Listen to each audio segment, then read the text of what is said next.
हाँ जी। तो जरा पहले ये बताइए मुझे, जो आपने क्लास 8 में फिजिक्स के चैप्टर्स पढ़े थे वो कौन कौन से थे? क्या आपको नाम याद है कि भूल चुके हैं? जल्दी से बताइए मुझे। पहले चैप्टर का नाम क्या था? मैं आपको एक ओवरव्यू दे देता हूं। जो आपने क्लास 8 में पढ़ा होगा, जो आपने क्लास 8 में पढ़ा होगा, ठीक है, उसमें जो आपके फिजिक्स के चैप्टर्स थे वो कौन कौन से थे? पहला चैप्टर आपने पढ़ा होगा कौन सा? Force and pressure. ठीक है। इसके बाद जो आपने चैप्टर पढ़ा होगा वो कौन सा रहा होगा? फ्रिक्शन रहा होगा। एक चैप्टर आपने पढ़ा होगा कौन सा? लाइट पढ़ा होगा। एक आपने साउंड पढ़ा होगा। एक आपने केमिकल इफेक्ट ऑफ करंट पढ़ा होगा।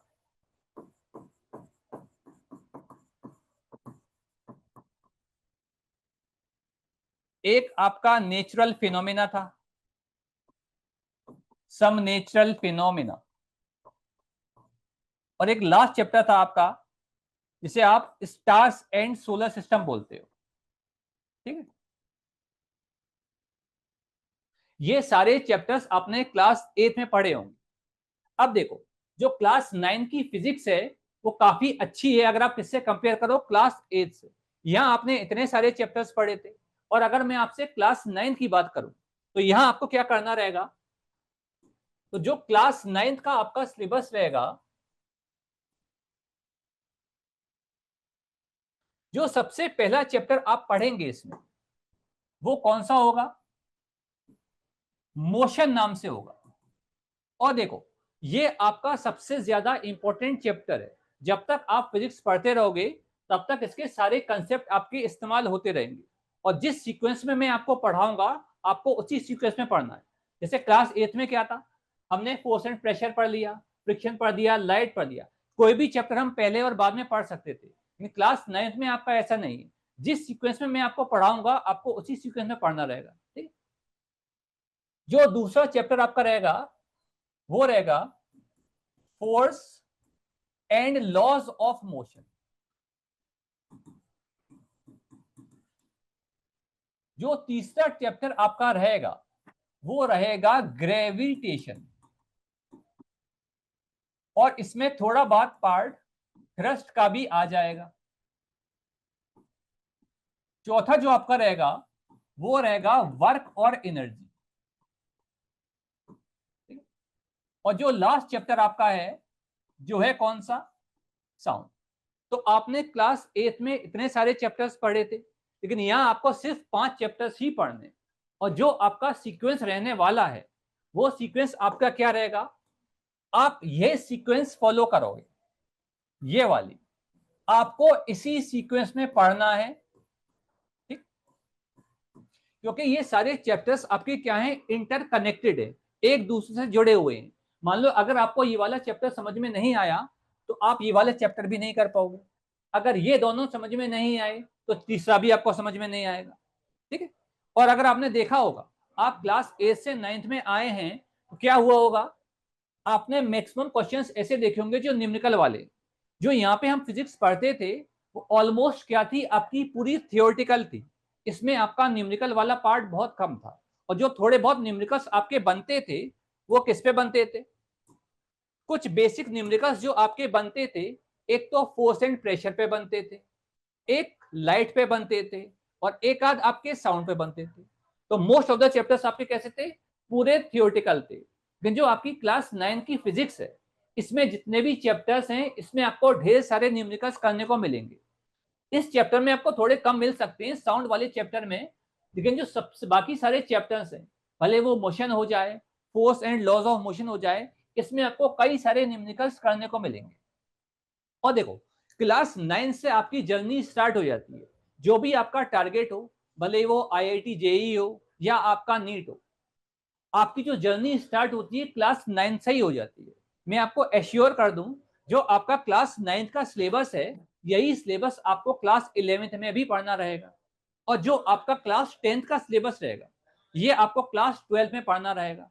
तो अगर आपके यहाँ पर बेसिक स्ट्रांग नहीं हो पाए, अगर आप चीजों को यहाँ ढंग से समझ नहीं पाए, तो आपको 11th और 12th में काफी दिक्कत होने वाली है। ठीक है, तो जो भी आपका ड्रीम है, अगर आपको उसको अचीव करना है तो आपको यहीं से सीरियस होना पड़ेगा।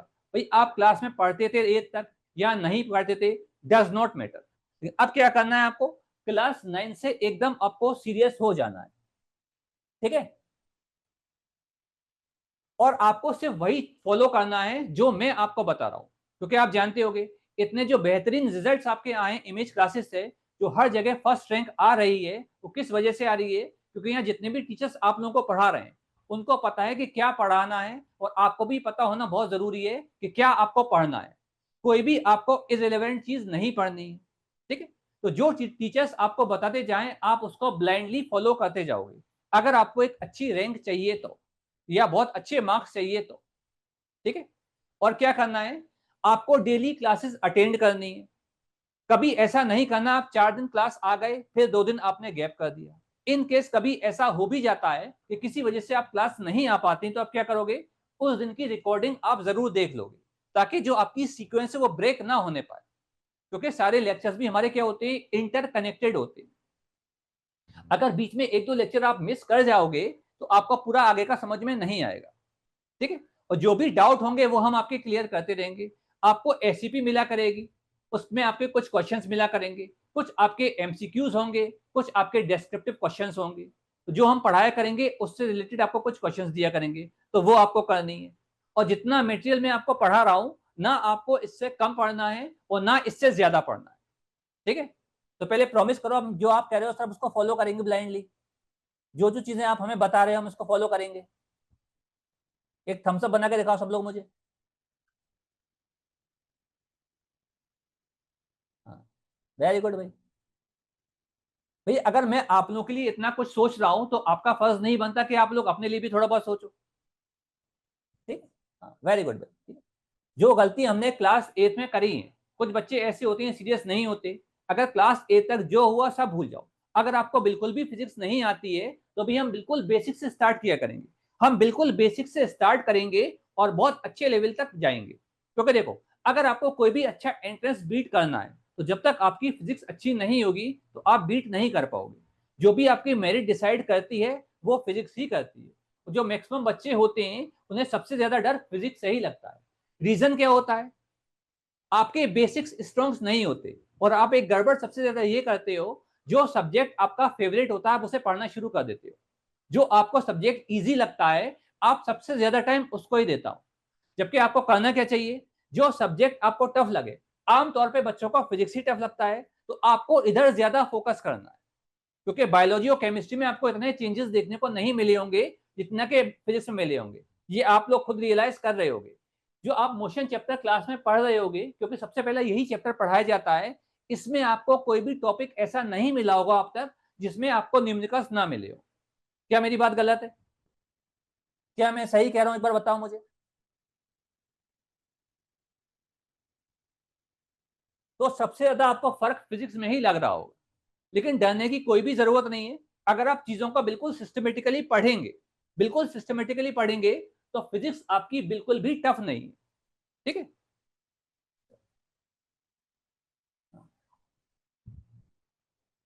और आपके पास एक अच्छा टाइम है, आपका बैच काफी जल्दी स्टार्ट हो गया है, तो हम चीजों को काफी डिटेल में पढ़ सकते हैं। अब बात करते हैं इस चैप्टर्स में आपको पढ़ना क्या है। जो पहला चैप्टर मैंने आपको बताया कौन सा, जो मोशन वाला चैप्टर है, जो आपका मोशन वाला चैप्टर है, पहले ही बता रहा हूं, यही आपका बेस बनाता है फिजिक्स का। जब तक आप फिजिक्स पढ़ते रहोगे, जब तक आप फिजिक्स पढ़ते रहेंगे तब तक इस चैप्टर का इस्तेमाल उसमें होता रहेगा। वो कोई भी चैप्टर हो, इसके कंसेप्ट उस चैप्टर में इस्तेमाल जरूर होते रहेंगे। ठीक है, कुछ बेसिक चीजें आपने स्कूल में पढ़ी होंगी, ये आपको स्कूल वाली मैडम ने पढ़ाई होंगी क्या? 2 टर्म पढ़े होंगे क्या आपने, रेस्ट एंड मोशन, कि कोई ऑब्जेक्ट आपका रेस्ट में कब होता है और मोशन में कब होता है। अभी मैं आपको पढ़ा नहीं रहा, सिर्फ आपको एक ओवरव्यू दे रहा हूं आपके सिलेबस का, क्योंकि आपको ओवरव्यू मिलना बहुत जरूरी है कि सर हमें इस चैप्टर में क्या क्या चीजें पढ़नी है और कितना डेप्थ तक जाना है। ऐसा भी नहीं पूरी 11th वाली अभी आपको पढ़ा दिया जाए, हम काफी अच्छे लेवल की चीजें पढ़ेंगे और बिल्कुल बेसिक से स्टार्ट करेंगे। ताकि आपको कोई भी कंफ्यूजन ना रहे। ठीक, अब जल्दी से मुझे बता दो एक बिल्कुल बेसिक डेफिनेशन जो आपने स्कूल में पढ़ी होगी कि रेस्ट और मोशन को आप कैसे डिफाइन करते हो। भाई एक डेफिनेशन आपने क्या पढ़ी होगी, अगर कोई ऑब्जेक्ट अगर उसकी पोजीशन टाइम के साथ चेंज नहीं हो रही है तो उसे आप क्या बोलते हो कि वो हमारा ऑब्जेक्ट क्या है, रेस्ट में। या अगर कोई हमारा ऑब्जेक्ट है अगर उसकी पोजीशन टाइम के साथ चेंज हो रही है तो उसे आप क्या बोलते हो, वो हमारा मोशन में। अब मेरा आपसे क्वेश्चन क्या है, ये जो दोनों डेफिनेशन मैंने आपके सामने रखी क्या ये दोनों सही हैं या मुझ में कुछ और भी ऐड करने की जरूरत है। क्या अगर कोई ऐसा ऑब्जेक्ट जिसकी पोजीशन टाइम के साथ चेंज नहीं हो रही, क्या मतलब हुआ, मान लो मैं अभी 6:30 बजे यहाँ पे खड़ा हुआ हूं और 6:35 तक यहाँ पे खड़ा रहा हूं, तो क्या आप मुझे रेस्ट में बोलोगे? क्या ये बात बिल्कुल सही है? अरे यहाँ के ना कुछ तो जवाब दो मुझे।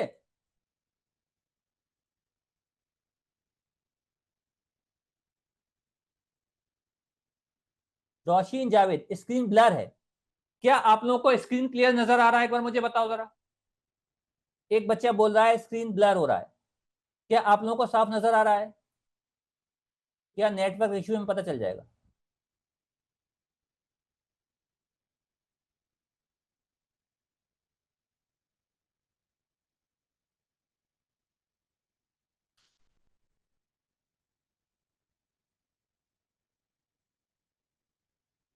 क्लियर है स्क्रीन? ओके। देखो जिसका स्क्रीन क्लियर नहीं आ रहा है एक बार प्लीज वो अपना क्या करेंगे, नेटवर्क चेक कर देंगे। क्योंकि कभी कभी ऐसा होता है कुछ बच्चों का नेटवर्क सही नहीं आता, इस वजह से उनको कभी कभी आवाज ब्रेक हो जाती है हमारी, या कभी कभी आपको स्क्रीन क्लियर नहीं आता। ठीक है, हाँ। तो मैं बात कर रहा था क्या, रेस्ट और मोशन की। और एक चीज आप पढ़ोगे इसमें क्या, आपको कुछ फिजिकल क्वांटिटीज के बारे में पढ़ाया जाएगा। फिजिकल क्वांटिटीज क्या होती हैं? अब जल्दी से मुझे आप जवाब दे दो कि सर ये हमारी फिजिकल क्वांटिटीज क्या होती हैं, इसकी डेफिनेशन क्या है, जल्दी से बताओ मुझे।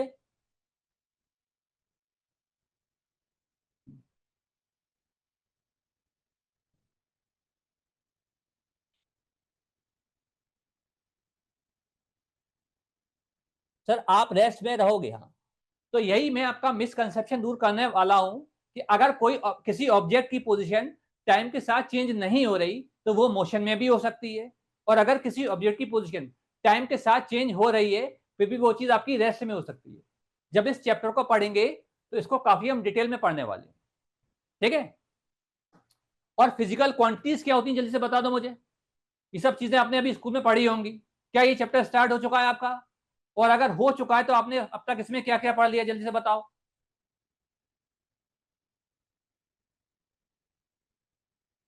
क्योंकि मैं आप लोगों को पहली बार पढ़ा रहा हूं, क्योंकि मैंने एथ में आप लोगों को नहीं पढ़ाया है। कितने बच्चे ऐसे हैं आप लोगों में से जो इमेज क्लासेस से जुड़े हुए थे क्लास एथ में, जो तुलु में हमारे साथ थे?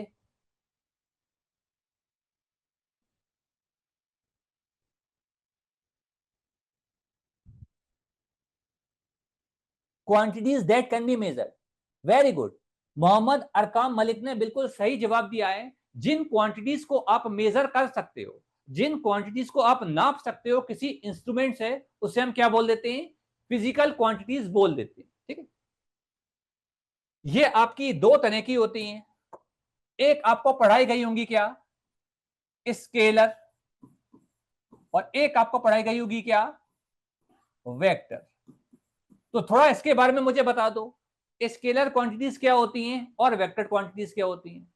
एक डेफिनेशन आपको पढ़ाई गई होगी क्या, जिनके पास सिर्फ मैग्नीट्यूड होता है, जिन क्वांटिटीज को डिफाइन करने के लिए हम सिर्फ मैग्नीट्यूड की बात करते हैं उसे हम स्केलर बोल देते हैं। या जिन क्वांटिटीज के पास सिर्फ मैग्नीट्यूड के साथ साथ एक डायरेक्शन भी होता है उसे हम वेक्टर क्वांटिटी बोलते हैं। क्या ये डेफिनेशन सही है? अगर कोई क्वांटिटी ऐसी है जिसके पास एक मैग्नीट्यूड भी है, मतलब एक न्यूमेरिकल वैल्यू है प्लस डायरेक्शन भी है, तो क्या आप उसे वेक्टर बोलोगे? क्या वेक्टर होने की कंडीशन यही होती है कि कुछ और होती है?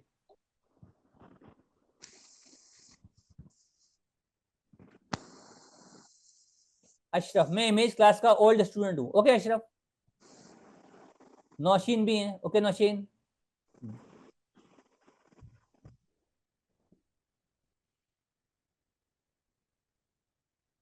इकरा हसना दिख रही है, scalar has only magnitude, vector has both magnitude and direction. Iqra partially सही हो, पूरी तरह सही नहीं हो। हर वो क्वांटिटी जिसके पास एक मैग्नीट्यूड हो और एक डायरेक्शन हो और उसे हम वेक्टर क्वांटिटी माने, ऐसा कोई जरूरी नहीं है। तो वेक्टर क्वांटिटी क्या होती है असल में, और वेक्टर बनने के लिए उस क्वांटिटी को क्या रूल फॉलो करना पड़ता है, ये आपको कब पता चलेगा, जब हम चैप्टर स्टार्ट करेंगे। ठीक है, चलो।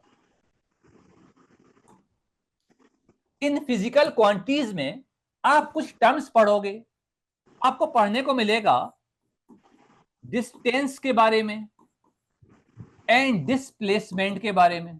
फिजिक्स सेम है क्या और आप क्या पढ़ोगे सर, आप पढ़ोगे स्पीड के बारे में और वेलोसिटी के बारे में। और सर आप हमें क्या पढ़ाएंगे, आपको पता चलेगा एक टर्म होता है एक्सीलरेशन, एक टर्म क्या होता है आपका एक्सीलरेशन। कई सारी क्वांटिटीज होती हैं लेकिन आपको यही सब पढ़नी है। डिस्टेंस क्या होता है, डिस्प्लेसमेंट क्या होता है, स्पीड क्या होती है, वेलोसिटी क्या होती है, एक्सीलरेशन क्या होता है। ठीक है, अच्छा। और आपको क्या पढ़ने को मिलेगा इसमें, आपको पढ़ने को मिलेगा सर,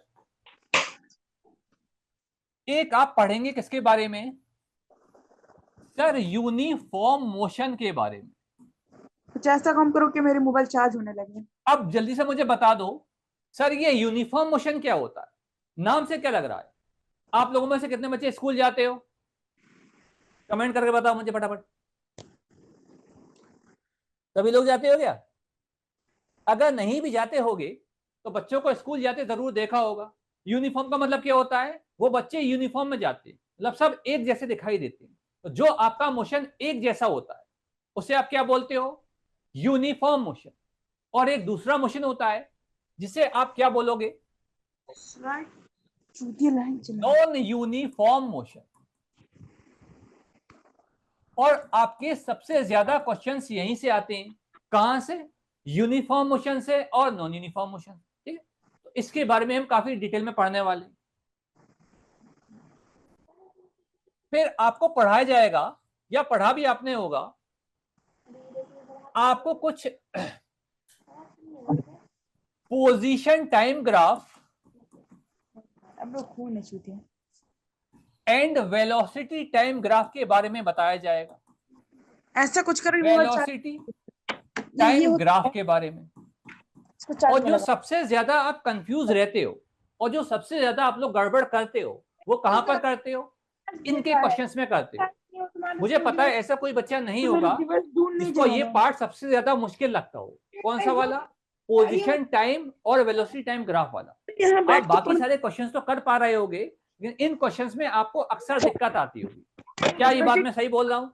ये खुद नहीं चार्ज है और वो बंद है, चार्ज करेगा। सर प्लीज म्यूट कर दीजिए, सबको डिस्टरबेंस क्रिएट हो रहा है। चलो मैं अभी म्यूट कर देता हूँ। आप लोगों को जो भी डाउट होगा फिर आप मुझसे चैट में पूछिएगा, भाई किसी को डिस्टरबेंस नहीं होना चाहिए। ठीक है, मैं म्यूट कर देता हूँ। ठीक है, मैंने म्यूट कर दिया। अब आपको कोई भी डाउट हो तो आप मुझसे चैट में पूछ लीजिएगा। देखो सबसे ज्यादा इंटरेस्टिंग फिजिक्स यही वाली है। अब तक जो आप पढ़ रहे थे क्लास 8 में पूरी आपकी क्या थी, थ्योरी थी। जो सबसे ज्यादा इंटरेस्ट आपको आने वाला है क्लास 9 की फिजिक्स में ही आने वाला है। चलो, तो इसको हम काफी डिटेल में पढ़ने वाले हैं और इस पे क्वेश्चंस कैसे फ्रेम होंगे। भाई देखो पढ़ना ही काफी नहीं होता, आपको ये पता होना बहुत जरूरी है कि सर इस टॉपिक पे क्वेश्चन कैसे बन सकता है, सर इस टॉपिक पे क्वेश्चंस कैसे फ्रेम होते हैं, और हम न्यूमेरिकल्स को जब सॉल्व करते हैं तो हमारी क्या अप्रोच रहनी चाहिए। सर हम क्वेश्चन पढ़ते हैं तो हमें न्यूमेरिकल सॉल्व ही नहीं होते। अक्सर बच्चों की कंप्लेन यही होती है, सर हमें मोशन वाला चैप्टर बहुत टफ लगता है, इसके क्वेश्चन हमें समझ में ही नहीं आते। भाई समझ में क्यों नहीं आते हैं, क्योंकि आपने उसको बिल्कुल बेसिक से नहीं पढ़ा। और जो न्यूमेरिकल सॉल्व करने के लिए जो आपका क्राइटेरिया होता है कि कैसे अप्रोच करते हैं प्रॉब्लम को, सर हमें ये पता ही नहीं चलता कि कब कौन सा फॉर्मूला लगाना है, कब speed is equal to distance upon time लगाना है, और कब हमें इक्वेशन ऑफ मोशन यूज करनी है, ये हमें पता ही नहीं चलता। ये पता कब चलेगा, जो आप चीजों को सिस्टमेटिकली पढ़ोगे और चीजों को थोड़ा डिटेल में पढ़ोगे, तभी आपसे गड़बड़ कभी नहीं होगी। ठीक है, तो आप पोजीशन टाइम ग्राफ और वेलोसिटी टाइम ग्राफ के बारे में पढ़ोगे। और एक टर्म सारे बच्चों ने सुना होगा, किसके बारे में? इक्वेशन ऑफ मोशन के बारे में। यहां से भी आपके काफी सारे सवाल आ जाते हैं इक्वेशन ऑफ मोशन से। अब ये इक्वेशन ऑफ मोशन क्या होती हैं, आपको 3 पढ़ाई गई होंगी, तो जल्दी से मुझे लिख के बताओ चैट में, ये कौन कौन सी होती हैं? इक्वेशन ऑफ मोशन के बारे में क्या जानते हो, फटाफट बताओ मुझे।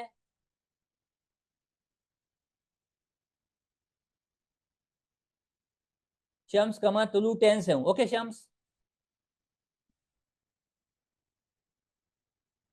हाँ माइक मैंने बंद कर दिया, जिनको अभी डिस्ट्रैक्शन हो रहा था मैंने आप लोगों का माइक म्यूट कर दिया है। अब आप लोग जो भी पूछोगे क्या करोगे, चैट में पूछोगे, ठीक है?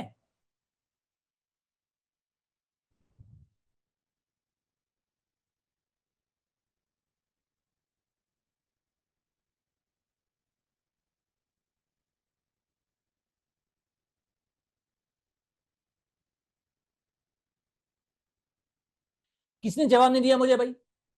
क्या इस चैप्टर में जब आपको पढ़ाया गया है कि आप यहां तक पहुंचे हो स्कूल में कि नहीं पहुंचे हो, जल्दी से बताओ मुझे, कितने लोग यहां तक पहुंच गए हो इक्वेशन ऑफ मोशन तक?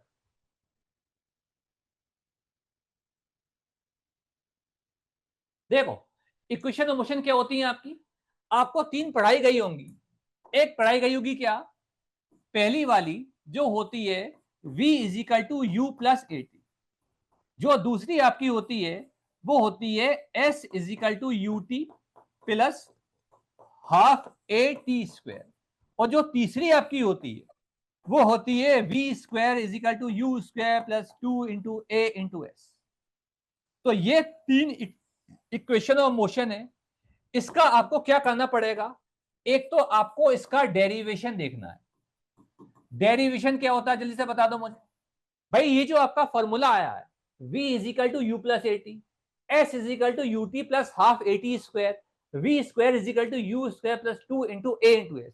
ये जो आपका फॉर्मूला आया है ये आया कैसे भाई, इसको हम क्या बोलते हैं, डेरिवेशन। ये आपके सिलेबस में कि ये फॉर्मूला आया है तो आया कैसे, प्लस इस पर बेस्ड आपको क्या करने हैं, इस पर बेस्ड आपको न्यूमेरिकल्स करने को मिलेंगे, ठीक है?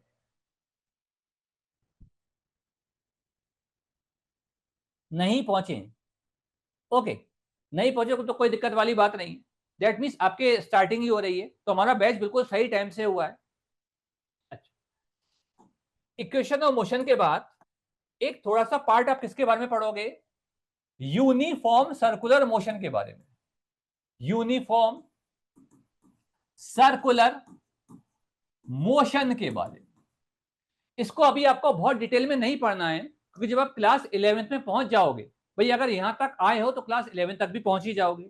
तो अभी आपके सिलेबस में बहुत ज्यादा डिटेल में नहीं है, जितने जरूरत भर का है, जितने आपके एनसीईआरटी में दे रखा है उसके अकॉर्डिंग ही हम बात करेंगे, ठीक है? तो ये हमारा ओवरव्यू रहेगा इस चैप्टर का। अब देख ही रहे हो भाई, अगर इसमें इतने सारे टॉपिक्स हैं तो कितने सारे क्वेश्चंस बनते होंगे, और जो सबसे ज्यादा आपके क्वेश्चंस बनते हैं, जो सबसे ज्यादा आपके न्यूमेरिकल्स बनते हैं, वो इसी चैप्टर पर बेस्ड बनते हैं भाई। या तो कभी वो आपसे क्वेश्चन इक्वेशन ऑफ मोशन पे दे देगा, कभी वो आपको क्वेश्चन डिस्टेंस और डिस्प्लेसमेंट पे दे देगा, कभी वो आपको क्वेश्चन स्पीड और वेलोसिटी पे दे देगा, कभी वो क्वेश्चन डिस्प्लेसमेंट टाइम ग्राफ पे दे देगा, कभी वो क्वेश्चन आपको वेलोसिटी टाइम ग्राफ पे दे देगा, कभी क्वेश्चन आपको यूनिफॉर्म सर्कुलर मोशन पे दे देगा। अब इतने सारे टॉपिक्स हैं तो जाहिर सी बात है इसमें आपके नंबर ऑफ क्वेश्चन भी बहुत सारे बन जाते हैं। तो मैं आपको सारे क्वेश्चंस कराने वाला हूं, क्योंकि जितने ज्यादा आप न्यूमेरिकल्स कर लोगे, जितने ज्यादा क्वेश्चंस आप कर ले जाओगे, आपके अंदर उतना ही ज्यादा कॉन्फिडेंस क्या होगा, बिल्डअप हो जाएगा। क्योंकि देखो, बिगर क्वेश्चन सॉल्व करे आप फिजिक्स नहीं सीख सकते। जब तक आप ये सब नहीं करेंगे तो आपको आगे बहुत दिक्कत आने वाली है, ठीक है? तो ये हमारा ओवरव्यू रहेगा किसका, मोशन वाले चैप्टर का, जो कि आपका सबसे ज्यादा इंपॉर्टेंट चैप्टर है, और ये बात मैं आपसे बार बार कह रहा हूं, ठीक? इसके बाद जो आप चैप्टर पढ़ोगे सेकंड वन, जो क्या रहेगा आपका, फोर्स एंड प्रेशर के बारे में, sorry, force and laws of motion.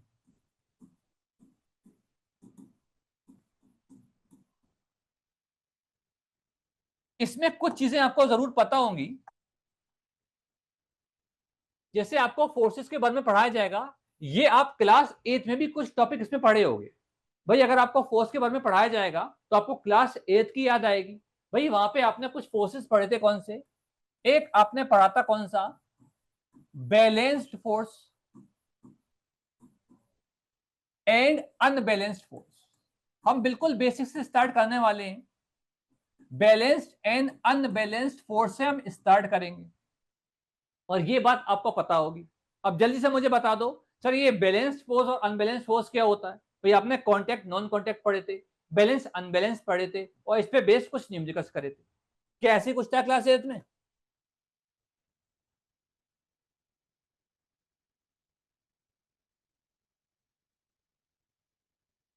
Sir NCERT देख के सर घूम गया, ये सब रियल लाइफ से रिलेटेड है।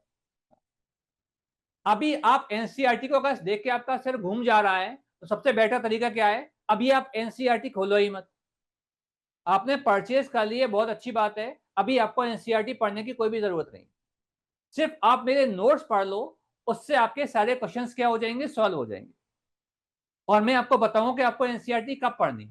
अभी एनसीईआरटी बंद करके उसे तकिए के नीचे रखकर सो जाना। अभी आपको एनसीईआरटी बिल्कुल ओपन नहीं करनी। अगर आप उसमें से पढ़ोगे तो आपको चीजें बिल्कुल समझ में आने वाली नहीं। ठीक है? तो बिल्कुल सिर घूमने की जरूरत नहीं है आपकी, बिल्कुल परेशान होने की कोई जरूरत नहीं है आपको। ठीक है? कुछ नहीं आता खदीजा भी, हाँ। वही मैं आपसे कह रहा हूं, अगर आप एनसीईआरटी खोल के पढ़ोगे और न्यूमेरिकल्स को देखोगे तो आपको सॉल्व नहीं हो रहे होंगे। वही मैं बात मैंने आपको पहले ही बता दी है, क्योंकि देखो बच्चा जब क्लास 8 से 9th में आता है तो उसे काफी लंबा गैप देखने को मिलता है, खासकर फिजिक्स की बात करूं।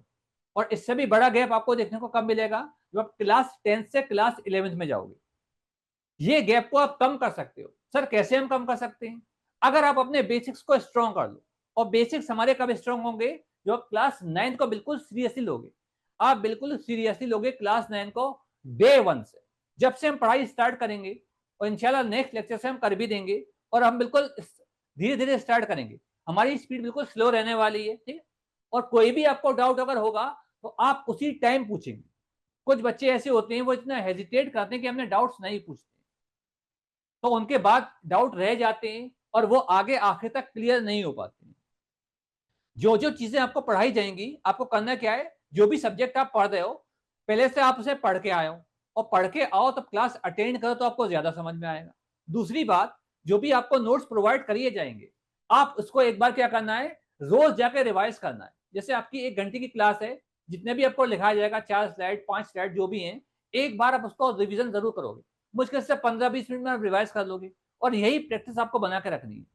बच्चे करते क्या है, बस 1-2 दिन पढ़ा, फिर समझ में नहीं आ रहा सर बाद में पढ़ लेंगे। आपको रेगुलर स्टडी करनी है। ये आपकी जिंदगी का सबसे ज्यादा इंपॉर्टेंट टाइम है। और यही टाइम आपका डिसाइड करता है कि आप आने वाले टाइम में क्या बनने वाले हो। और अगर आपने अपनी जिंदगी के 4 साल बर्बाद कर लिए, 9th 10th 11th 12th, तो आप हमेशा पूरी जिंदगी परेशान रहोगे। उससे बेटर तरीका क्या है? आप 4 साल बढ़िया से पढ़ाई कर लो। अगर आपने 4 साल बढ़िया से पढ़ाई कर ली तो मैं आपको एश्योर कर रहा हूं, आपका एंट्रेंस बड़े आराम से निकल जाएगा। भले ही वो आपका नीट हो, जेई हो, 11th एंट्रेंस हो, कोई भी हो। भाई बेसिक तो ये है कि नहीं है? जब तक आपकी बेसिक्स ही स्ट्रांग नहीं होगी, आपका फाउंडेशन स्ट्रांग नहीं होगा, तो आप अच्छी बिल्डिंग कैसे बना पाएंगे? तभी मैंने आपसे पहले ही कह दिया था, जो आप बच्चे अब तक नहीं भी पढ़ते थे क्लास 8 तक, तो 9 से आप लोग बिल्कुल सीरियस हो जाओ।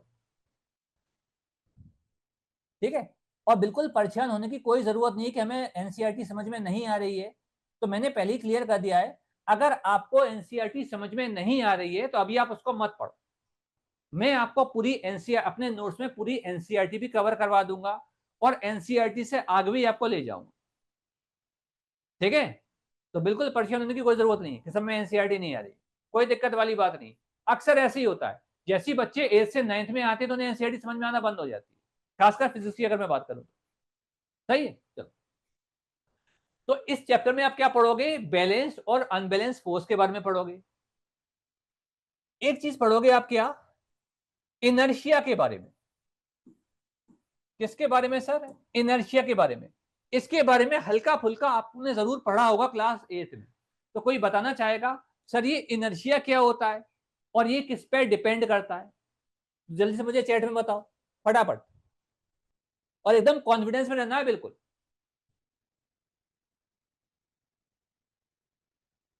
इनर्शिया के बारे में कुछ बताना चाहोगे मुझे आप लोग?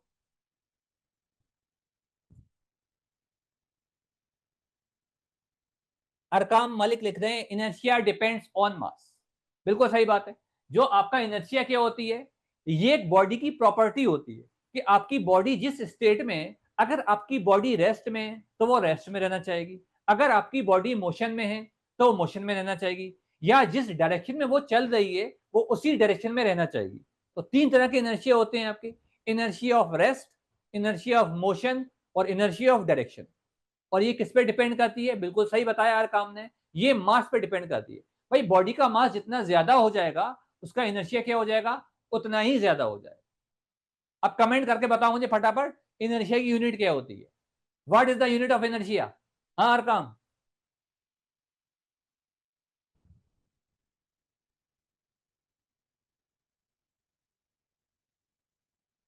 इकरा हसनात ने बिल्कुल सही लिखा है, वेरी गुड इकरा, इनर्शिया मास पर डिपेंड करता है, वेरी गुड। ठीक है,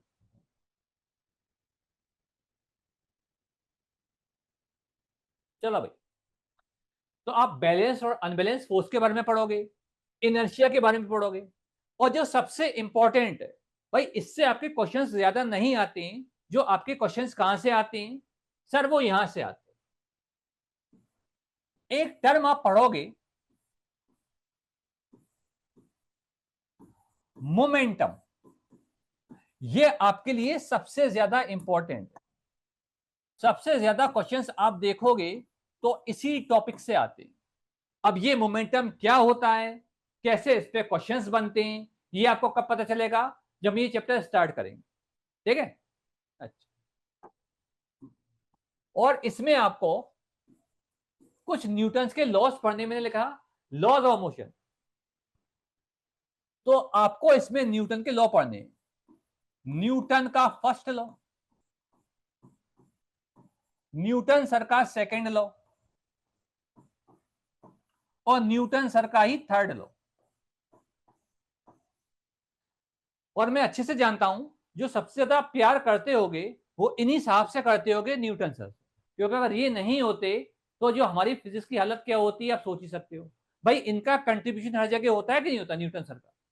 कितने लोग न्यूटन सर को प्यार करते हो, जल्दी से बताओ मुझे, न्यूटन सर किस किस को पसंद है।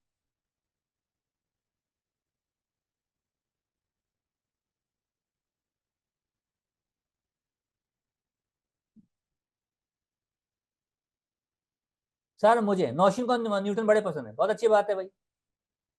अगर अगर आप फिजिक्स से प्यार करोगे तो आप न्यूटन सर से भी जरूर करोगे। ठीक है,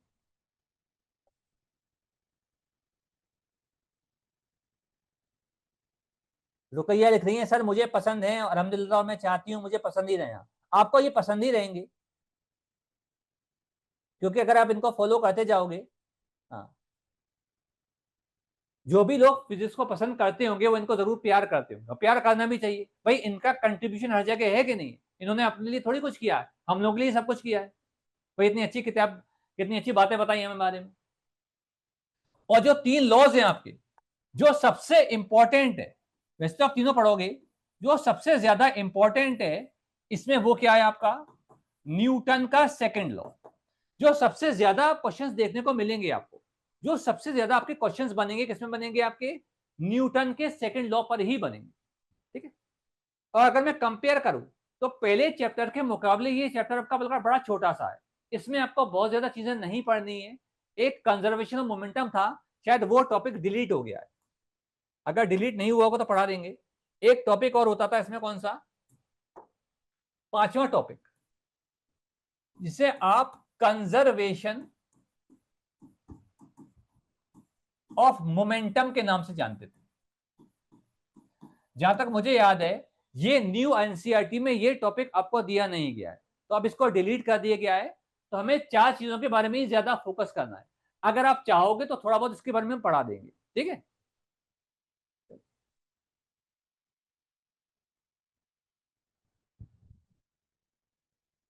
नीट वालों से पूछना पड़ेगा। हाँ, नीट वाले उन्हें बहुत अच्छे से जानते हैं। और जब तक आप, sir I love Isaac Newton, हाँ बहुत अच्छी बात है, शम्स कमर। ठीक है, तो ये चैप्टर कंपैरेटिवली आपका क्या है, छोटा है और इजी भी है अगर मोशन से कंपेयर करो। और अगर आपको मोशन चैप्टर अच्छे से समझ में आ गया तो ये भी बड़े ही आराम से आ जाएगा। लेकिन ऐसा नहीं करना ये वाला चैप्टर स्टार्ट करने पड़ना, सीक्वेंस वही रखनी जो मैंने आपको बताई, ठीक है। और दूसरी बात एक और, मैं आपको ये भी बताता जाऊंगा कि हर टाइप के क्वेश्चन में आप गलती कहां कहां करते हो। आपको ये पता होना बहुत जरूरी है कि हम गलती कहां कर सकते हैं, इससे क्वेश्चन कैसे बन सकता है, बहुत अच्छी बात है। सर हमें पता चल गया इस टॉपिक पे ऐसा क्वेश्चन बन जाता है, और आप लोग गलती कहां करते हो वो मैं आपको बताता जाऊंगा, ठीक है। चलो अगला जो आपका चैप्टर है, जिससे आप किस नाम से जानोगे, ग्रेविटेशन के नाम से। और थोड़ा सा आप इसमें थ्रस्ट के बारे में भी पढ़ोगे। ये चैप्टर आपका थोड़ा सा लेंदी है तो बड़ा ही आसान, लेकिन थोड़ा सा लेंदी है, तो इसमें हमें थोड़ा टाइम लग जाएगा कवर करने में। इसमें आपको क्या क्या पढ़ना है, एक आप पढ़ोगे universal law of gravitation, universal law of gravitation. क्या किसी बच्चे को थोड़ा बहुत आइडिया है इस बारे में कि यूनिवर्सल लॉ ऑफ ग्रेविटेशन क्या होता है? भाई ग्रेविटी वाला फोर्स होता था जो आपने पढ़ा था किसमें, ये आपका एक नॉन कॉन्टेक्ट फोर्स होता था। जो अपने कॉन्टेक्ट और नॉन कॉन्टेक्ट फोर्स पढ़े होंगे तो एक टर्म आया होगा क्या, ग्रेविटेशनल फोर्स। भाई नॉन कॉन्टेक्ट के एग्जाम्पल क्या क्या होते थे आपके, इलेक्ट्रोस्टैटिक फोर्स हो गया, मैग्नेटिक फोर्स हो गया, ग्रेविटेशनल फोर्स हो गया, ये हमारे किसके एग्जाम्पल होते थे, नॉन कॉन्टेक्ट फोर्स के। इनके आने से हमारा सिलेबस बढ़ गया, बिल्कुल सही बताया किरण ने। अगर न्यूटन सर नहीं आते तो आपका सिलेबस बहुत रिड्यूस हो जाता। हाँ, ठीक है। अच्छा, और किसके बारे में आपको पढ़ना रहेगा, आपको मास और वेट के बारे में पढ़ना रहेगा। भाई मास क्या होता है और वेट क्या होता है। मैं हिंदी वाले मास की बात नहीं कर रहा हूं, इंग्लिश वाले मास की बात कर रहा हूं, ठीक है। तो कुछ और मत समझ बैठना है इसे। मास और वेट के बारे में आपको डिफरेंस बताया जाएगा कि सर मास में क्या डिफरेंस है और वेट में क्या डिफरेंस है। क्या आप लोगों को कुछ आइडिया तो मुझे बता सकते हो, क्या ये दोनों चीजें सेम है, और अगर डिफरेंस है तो क्या डिफरेंस है, कुछ बताना चाहोगे?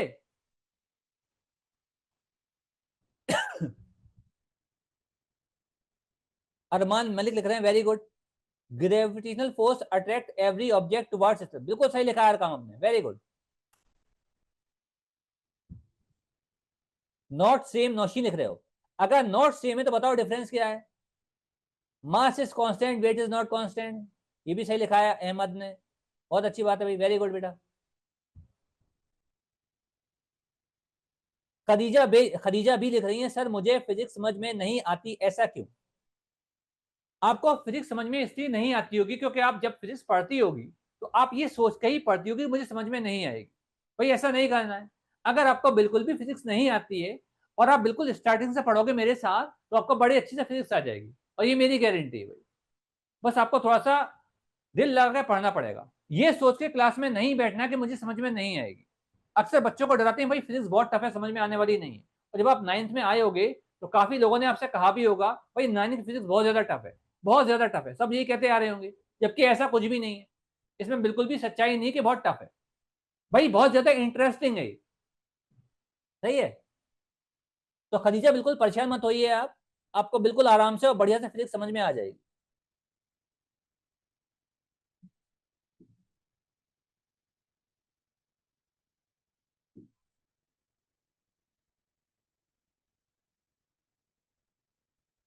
आरुष मरियम ने सही लिखा है, weight and mass are different with each other, बिल्कुल सही बात है, डिफरेंट है।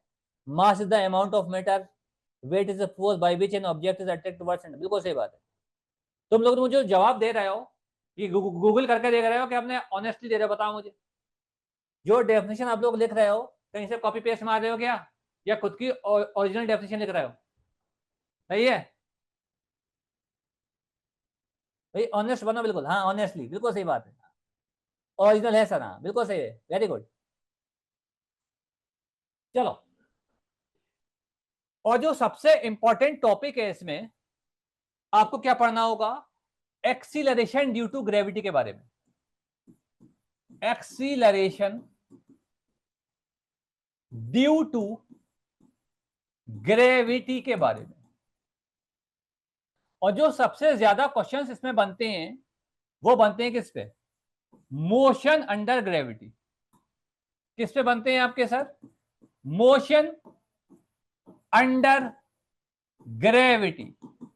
या एक टर्म आपने सुना होगा जिसे आप फ्री फॉल बोल देते हो। फ्री फॉल का मतलब भाई बगैर पैसे लेके गिर जाओ, इसे फ्री फॉल बोलेंगे क्या?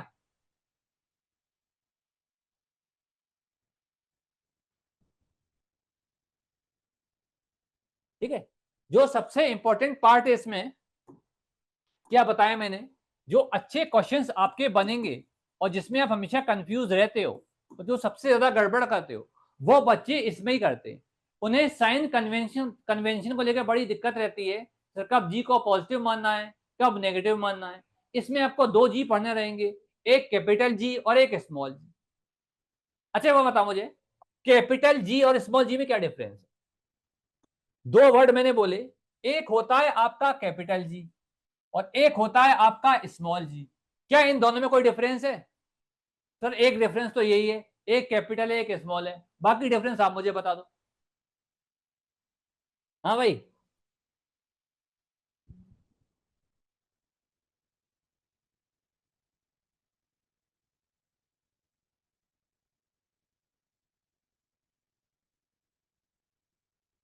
सर जब आप बोलते हो जी मेरी गारंटी है सब समझ आ जाएगा, तो बहुत बड़ा वाला बर्डन रिड्यूस हो जाता है। अरे बिल्कुल परेशान होने की जरूरत नहीं है रुकैया अहमद, जो मैं कह रहा हूं अगर आपको समझ में आएगा तो समझ में आएगा, ये मेरी गारंटी है यार। और इस बार भी जितना हमने एंट्रेंस में पढ़ाया था, सारे के सारे क्वेश्चंस वही आए थे और हमारे पास इस बात का प्रूफ भी है। तो मुझे पता है कि आपको क्या पढ़ाना है और आपको भी पता होना चाहिए कि आपको क्या पढ़ना है। ठीक है भैया? स्मॉल जी ग्राम, कैपिटल जी ग्रेविटी। और कोई? सर नहीं पता मुझे नौशीन, एक डिफरेंट है बस स्मॉल और कैपिटल। हाँ वो तो मैंने बता दिया आपको। रुकइए अहमद लिख रही हैं, हाँ सही है।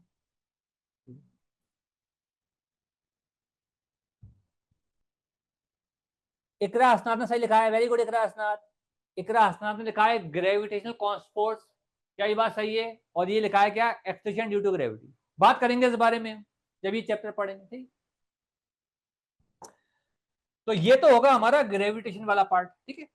और जो थ्रस्ट वाला पार्ट है, इसमें आप क्या क्या पढ़ोगे? एक तो आप थ्रस्ट के बारे में पढ़ोगे, ये आपने क्लास 8 में भी टर्म इस्तेमाल किया होगा और पढ़ा भी होगा। आप थ्रस्ट के बारे में पढ़ोगे और प्रेशर के बारे में पढ़ोगे। भाई सबसे ज्यादा आप इसमें रहते हो कि नहीं रहते, प्रेशर में? कि अगर आपके अच्छे नंबर नहीं आए तो सर क्या होगा घर जाके, हमारा हमारे मम्मी पापा हमारा क्या आश्चर्य करने वाले हैं। इस प्रेशर में आप लोग हमेशा रहते हो, ठीक है। चलो, और प्रेशर आपको दो तरह से पढ़ना है। एक आप प्रेशर पढ़ोगे कहां? सॉलिड्स में। और एक जो प्रेशर आप पढ़ोगे वो पढ़ोगे कहां पे? लिक्विड्स में। क्लास 8 में आपने थोड़ा बहुत सॉलिड्स के बारे में पढ़ा होगा, लेकिन जो आपके अच्छे क्वेश्चंस बनेंगे, जो बढ़िया क्वेश्चंस आपके बनेंगे, वो कहां पे बनेंगे? प्रेशर इन लिक्विड्स पे। और इसके अलावा आप दो टर्म पढ़ोगे, एक आप पढ़ोगे क्या सर? डेंसिटी। और एक पढ़ोगे क्या? Relative density. क्या डेंसिटी और रिलेटिव डेंसिटी दोनों चीजें एक ही है, क्या डिफरेंस है दोनों में? और अगर डिफरेंस है तो वो क्या डिफरेंस है? जल्दी से बताओ मुझे फटाफट। भाई मुझे आप लोगों की नॉलेज चेक करनी है। रीजन क्या है, मैं ये सारे क्वेश्चंस आप लोगों से बीच बीच में क्यों पूछता जा रहा हूं? ताकि मुझे अंदाजा लग जाए कि मुझे आपके लेवल को कहां से उठा के कहां तक ले जाना है। भाई मुझे भी तो अंदाजा होना चाहिए कि आपको किस हद तक पता है, ताकि मुझे और ज्यादा इजी हो जाए कि आपको कितना बेसिक्स पता है और मुझे आपको कितने नीचे से उठा के कितना ऊपर तक ले जाना है। और मेरा कोई इंटेंशन नहीं है, इसलिए मैं आपसे बीच बीच में सवाल पूछता जा रहा हूं। मोहम्मद अहमद पूछ रहे हैं थ्रस्ट और प्रेशर में क्या डिफरेंस होता है। ये सारे डिफरेंस हम बताएंगे, अभी हमने पढ़ाई स्टार्ट नहीं करी। भाई थ्रस्ट क्या होता है, प्रेशर क्या होता है, सारे डिफरेंस बताए जाएंगे बढ़िया से डिटेल में।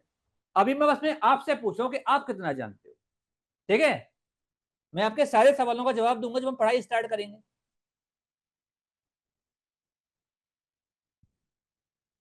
अरकाम मलिक लिख रहे हैं G is equal to capital G gravitational acceleration. Sir I have guessed,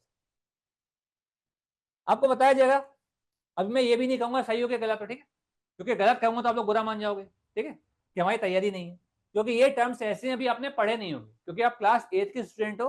अब ये टर्म्स आपने सुने नहीं होंगे, तो मैं इनको काफी डिटेल में पढ़ाने वाला हूँ। सिर्फ मेरा इंटेंशन क्या है आपसे क्वेश्चन पूछने का, कि मुझे अंदाजा लग जाए कि आपकी नॉलेज कितनी है। भाई टीचर भी जज करता है कि नहीं करता कि मेरे स्टूडेंट को कितना पता है। और अगर आपको बिल्कुल जीरो नॉलेज भी है तो भी परेशान होने की कोई भी जरूरत नहीं है, बिल्कुल भी जरूरत नहीं है। अगर आपको फिजिक्स के बारे में कुछ भी नहीं आता, बिल्कुल टेंशन न लो यार, आई एम विद यू।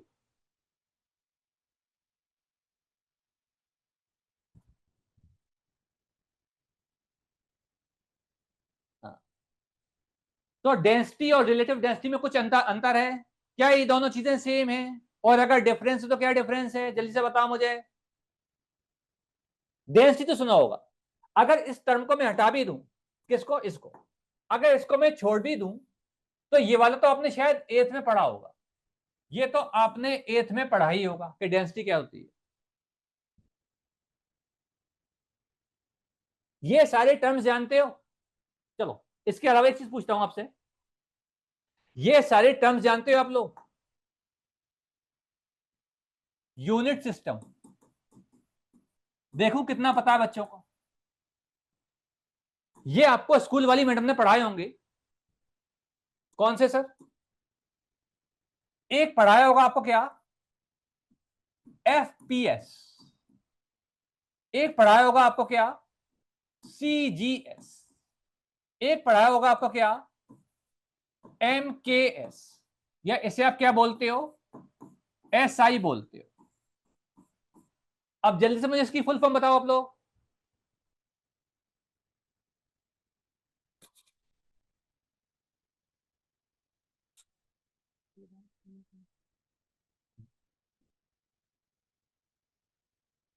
लगा ना मर्जी।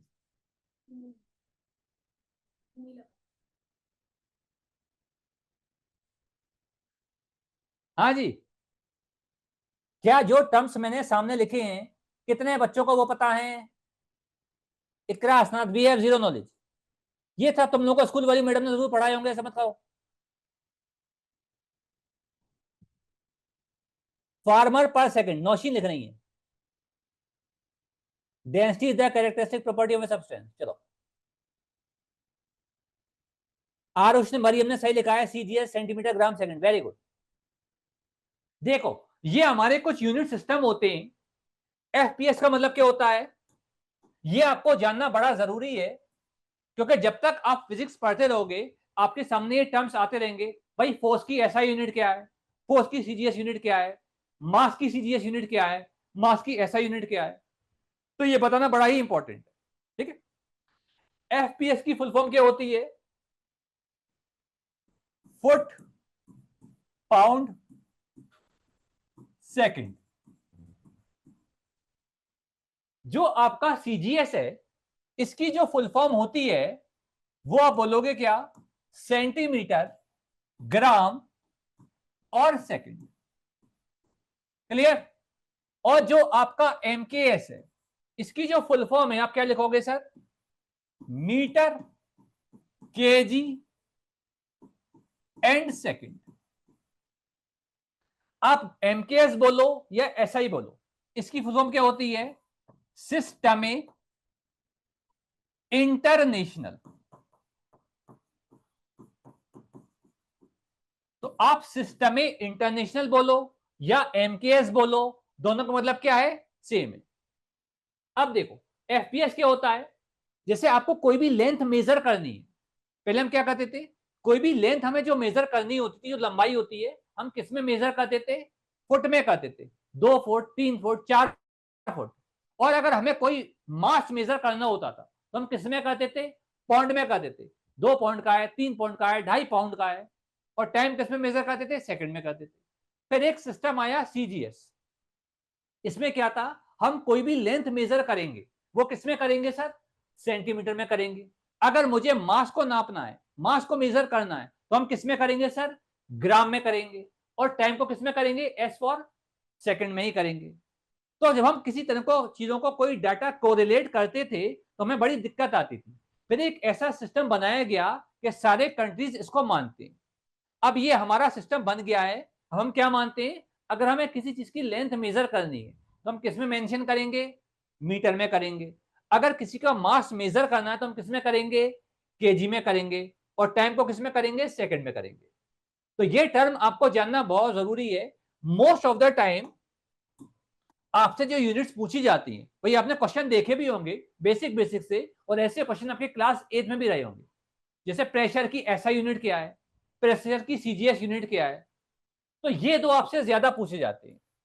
अब इसका ज्यादा इस्तेमाल नहीं है, लेकिन जो आपका मेन फोकस रहना चाहिए वो कहां रहना चाहिए? एसआई सिस्टम बोल दो या एमकेएस सिस्टम बोल दो।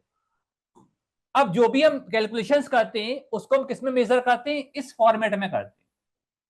और यही फॉर्मेट हम क्या करेंगे? फॉलो करेंगे। ठीक है? क्या ये बात आप लोग समझ सके? जो बात मैंने आपको बताई, क्या ये बात आपको समझ में आ गई?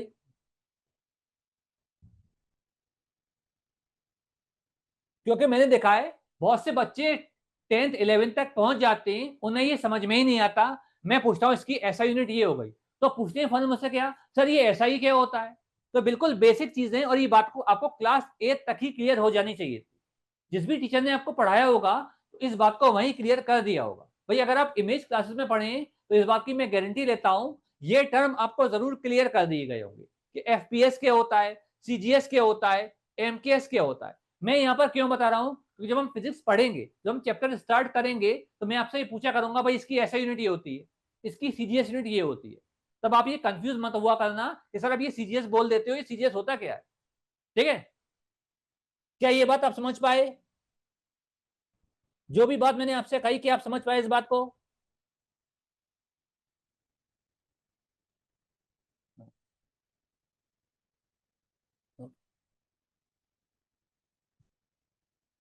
चलो अब आपका टाइम हो गया है, बाकी चीजों को हम अगले लेक्चर में कंटिन्यू करेंगे। और फिर जाते जाते एक बात कहना चाहूंगा, बिल्कुल कॉन्फिडेंस में रहिए। और डे 1 से आपको मैं ऐसे पढ़ाऊंगा कि जैसे आपको फिजिक्स बिल्कुल भी नहीं आती। और जब आपका पूरा सिलेबस कंप्लीट हो जाएगा तो आप फिजिक्स के मास्टर बन जाओगे। और 9th की फिजिक्स बहुत ही ज्यादा इंटरेस्टिंग है, और न्यूमेरिकल्स को कैसे अप्रोच करते हो और कहाँ कहाँ आप गलती कर ले जाते हो, जनरल जो स्टूडेंट्स गलती करते हैं वो कहाँ पे करते हैं। और क्या बताना है आपको? सर इस टॉपिक से क्वेश्चन ऐसे बनेगा, और जो मैं आपसे कह रहा हूं वही क्वेश्चन आपसे एग्जाम में पूछा जाएगा, भले ही वो आपका 9th का एग्जाम हो या कोई भी एग्जाम हो। ठीक है? मैं आपको 11th एंट्रेंस के लिए अभी से तैयार करूंगा। भाई 2 साल बाद आप दोगे कि नहीं दोगे? तो अभी से आपको अपनी तैयारी करनी है कि आपका 9th तो कवर हो जाएगा, साथ ही साथ क्या होगा, आप 11th एंट्रेंस के लिए भी तैयार हो जाओगे। क्लियर है? तो जैसे जैसा मैं कहता जाऊं आपको वही फॉलो करना है। ठीक है भाई? तो इसी के साथ मैं अपनी बात खत्म करता हूं। अगली बार हम मिलेंगे तो उम्मीद करता हूं पढ़ाई स्टार्ट कर देंगे, और बिल्कुल बेसिक से स्टार्ट करेंगे, और पहला चैप्टर ही पढ़ेंगे जिसे हम मोशन के नाम से जानते हैं। ओके डियर, अल्लाह हाफिज, ऑल द बेस्ट।